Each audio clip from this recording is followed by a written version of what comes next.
Hi everyone, and welcome to another episode of Tip of the Week.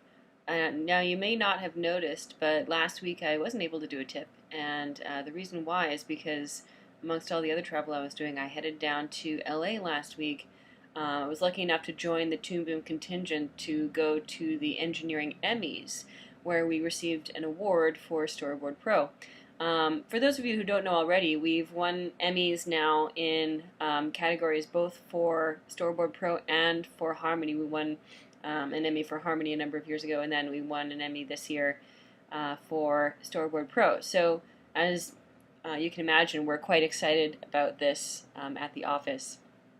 And it's really nice to receive some recognition from the community about the work that we've been doing, and I want to just take a second to congratulate our team and particularly the engineering team for their creativity and diligence in continuing to work to produce wonderful products. And I'm very excited about the products that are going to come out this coming year, so I hope you guys will enjoy those too, even though I can't talk about them right now. So I thought in honor of Storyboard Pro's Emmy, I would do a couple of tips here on Storyboard Pro. I have done a few kind of introductory tips on Storyboard Pro, but I haven't really gone through this interface that much. And so I thought it would be nice to go through, and I'll start this week by just doing the storyboarding process, and then next week I'll do a tip on the animatic process. And so I may or may not do an additional tip after that about exporting options, because that's one of those things that sometimes people like to know a bit more about. So let's go ahead and get started. So I'm just going to work here this week in Storyboard Pro 3D just because that's the one that I tend to use the most often now, because it's the sort of jam-packed version of Storyboard Pro. But all the stuff that I'm going to show you this week and next week can also be done in Storyboard Pro, the non-3D version.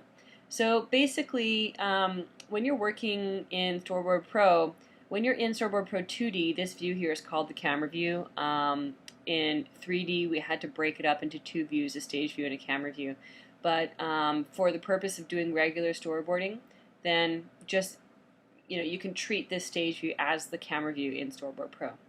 So basically, you have a camera view, you have the ability here to see where the framing is on your camera, and then you can draw in this panel. And I like to always actually get started in one of these other views. So these are called Workspaces, and right now I'm in the timeline workspace, but I usually like to start myself in the vertical workspace. And the reason that I like to start here is because you get a thumbnail image on the side there of what your panel looks like.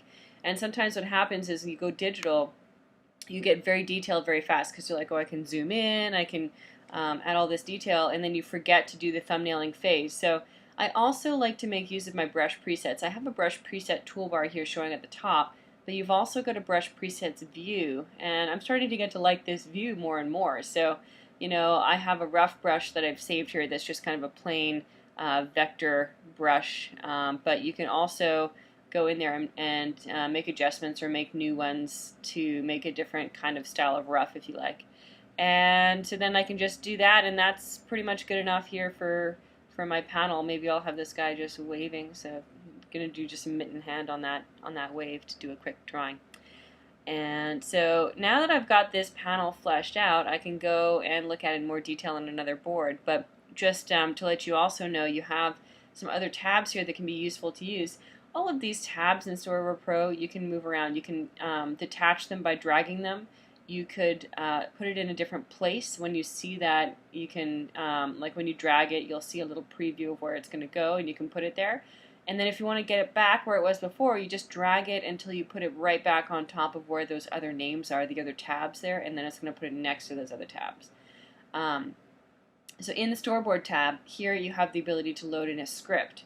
And you can import a script from Final Draft if you are using Final Draft, but if you just have a plain text script, then you can import plain text from here. And if you're working in Word, or if you have a PDF file, you can always just copy and paste as well from there into this window. And then once you have the text in here, you can simply select the text and you can drag and drop it to the appropriate captions over there. So it's quite fast and easy to drag these things around.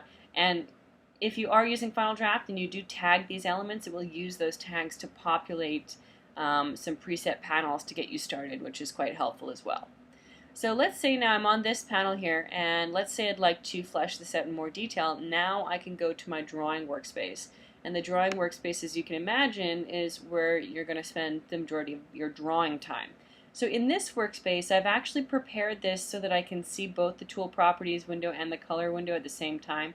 Let me show you how I did that, because by default the color tab is actually at the top, which is not so useful because you always have to switch between the tool properties view and the color view. But what you can do is you can select the color tab here and then just drag it down to the bottom of this view right here, and then we let go, it's going to pop it down there. And of course, just like before, you can choose to show the tool properties or the brush presets here, and you can see whichever one you're accustomed to using or that you like to use better.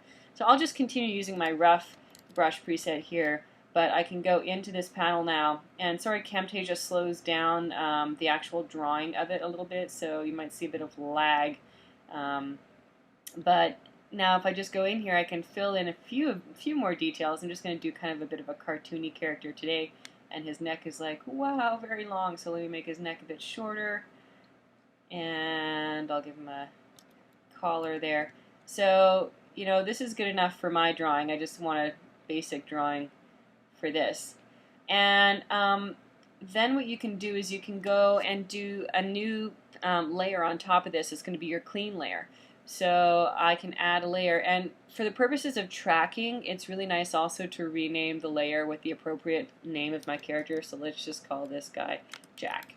So Jack now has a layer with his name on it, and then when I'm doing some kind of tracking later on, like if I want to export an Excel spreadsheet that tells me, you know, where all or what elements are on each panel, then that means I have some useful information there instead of having information that's not true to the panel. Like if you just name everything panel A, B, and C, or layer A, B, and C rather, then you don't really have such an accurate representation of who or what is on that panel. So in order to make your life easier later on down the road, it is helpful to rename panels what they're supposed to be named there.